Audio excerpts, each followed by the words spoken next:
Egumojoba. Ancestors, my strength comes from you.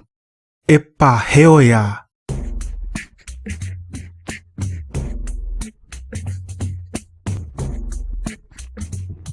A white boy asked me for a high five. I mistook it for a Heil Hitler.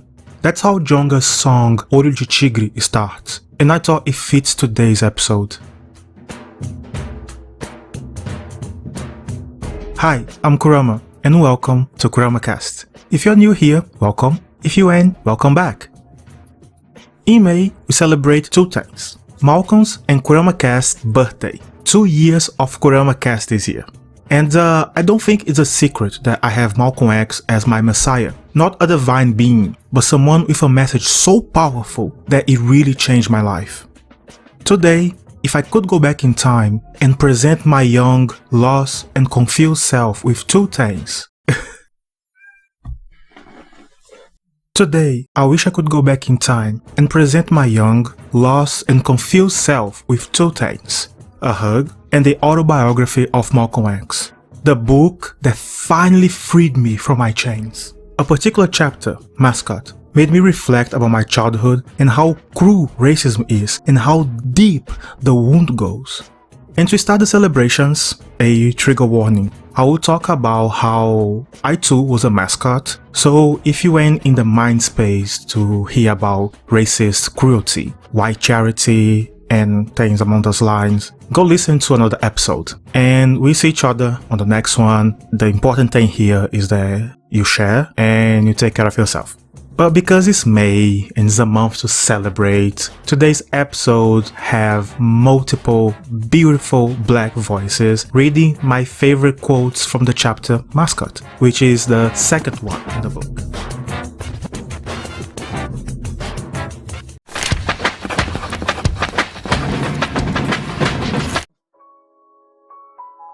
They all liked my attitude.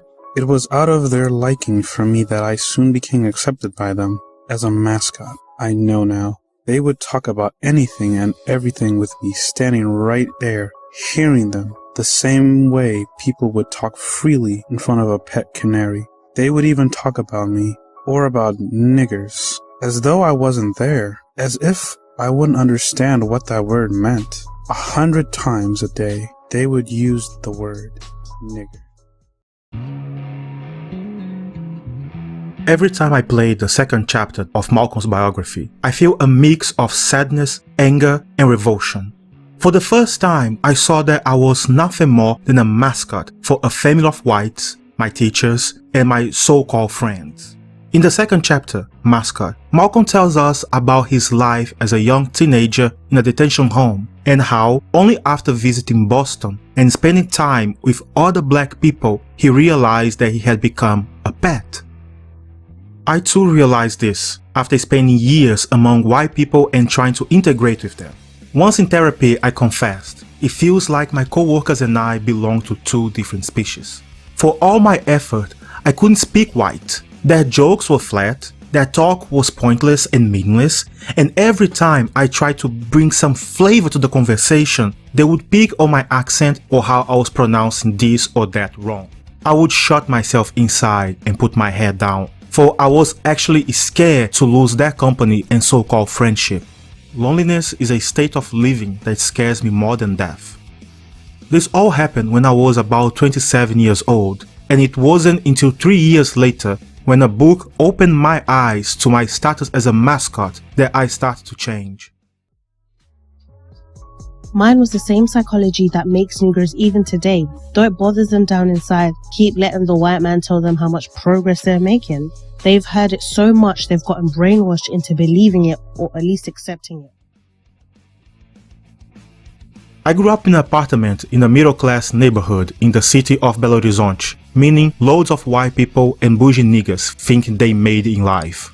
Brazil is the main reason why I can agree with some stupid dream of being judged by the context of the character rather than the color of one's skin.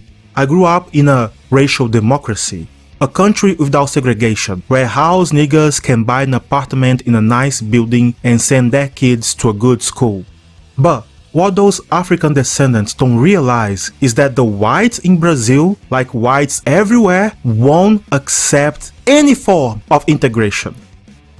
You can be as rich as they are, as educated as they are, and even have as good and semi-well-behaved kids as they have, but they won't ever forgive you for invading their space. They will punish you by targeting your kids if necessary, but they won't let you forget. Growing up, I had this best friend, I'll call him Jay. Was a white boy who used to live in the same building as me.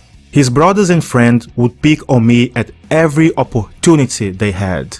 I vividly remember a young me, around 5 or 6 years old, playing in the garage, and this tree of crackers came to torment me. By the end of it, they had forced me to lick one of their dad's car's wheel, lick spit from the floor, and eat some grass that was growing nearby. I had to endure this violence until my brother came looking for me. Later I discovered that the young brother of the ringleader saw and rushed to call my brother. And after every attack, Jay's brother would go home and tell his family between laughs what he had done, and they, also laughing, would ask for the details. Up to my friend's death, his family made sure to humiliate me in any and every possible way. They called me criollo, negrinho, and boy. This happened so many times, I start to believe that nothing was wrong with that. I don't care how nice one is to you. The thing you must always remember is that almost never does he really see you as he sees himself, as he sees his own kind. Jay's family was an old family of farmers and had been a big deal in that town in the interior of Minas Gerais. It took me many years to understand what that meant. Jay's father more than once called me in their living room to expose me like cattle in front of his old friends and family. Smiling at me like an uncle, he would say things like, "Look how cute this one is. Very well behaved, criollo, but a bit dumb. Jay teach him math." On one occasion, Jay's grandfather spoke out loud. "The way to know if a criollo is lazy is to look at their legs. Thick legs mean they are lazy, like this one here." Those crackers never saw me as a person, as a being with feelings, emotions, or intelligence. This family almost didn't want me at Jay's funeral. Their eyes told me that much. I know now that they never saw me as a human being. They only saw me as his son's pet monkey. And now that Masa's son was dead, the house Negro lost its value. Today, when I call crazy the dream of Luther King and I say that Afro-Brazilians who follow him are fools, I'm speaking from personal experience. I try integration. I was integrated into the hypocritical racial democracy. I didn't really have much feeling about being a Negro because I was trying so hard in every way I could to be white. Which is why I am spending much of my life today telling the American black man that he's wasting his time straining to integrate. I know from personal experience, I tried hard enough. It wasn't much different at my We Are All Human school. When my year 11 science teacher called me criollo out loud in class, I thought nothing of it. I was too used to it by that point. I was, as many still are, brainwashed, abused, and morally beaten into total submission. Speaking in school, one teacher I will never forget is Auxiliadora. She taught me math in year 7 or 6th grade. I wasn't the top student in math class, but as far as the other disciplines go, I was okay. But this white lady who thought her subject was far too important would try and push me to the standard she knew I could go, even if that meant making school a living hell for me. As soon as she started picking on me, my grades in the other subjects dropped to a dangerous level. She probably meant well in what she did next. Her intentions might have been good when she informed my next math teacher that all I needed to thrive in math was a firm hand and a close watch. Was it the best for me? Absolutely not. The new teacher pushed me to such an extent that I started to skip her classes. This would soon escalate to skipping school whenever I had 2 or more math classes that day. the road to hell is paved with white people's good intentions. The so-called good intention white is usually a sweet person, very friendly. They have the minority's best interest at heart to such an extent that they will do for said minority that which they think the minority needs without even asking.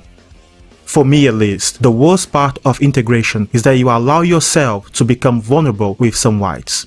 When you live for too long among them, you learn that they are people with similar interests, similar jobs, and even similar backgrounds. This soon will bring situations where the blacks will have to educate their white friends, and that can be awkward. Let me give you all an example.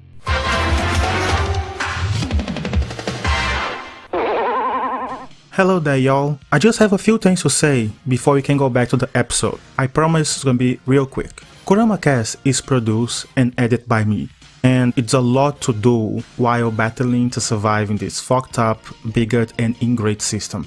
While I do this with all the love in my heart, it's a lot to do alone.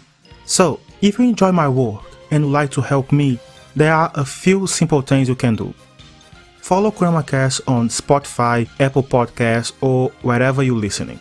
Share this episode with your friends like a zoot of your favorite grass. krmcast is best enjoyed if you share with other people. Rate the show and leave as many comments as you like. I love your feedback so much that I want everyone to see it. And you can also leave me episode suggestions.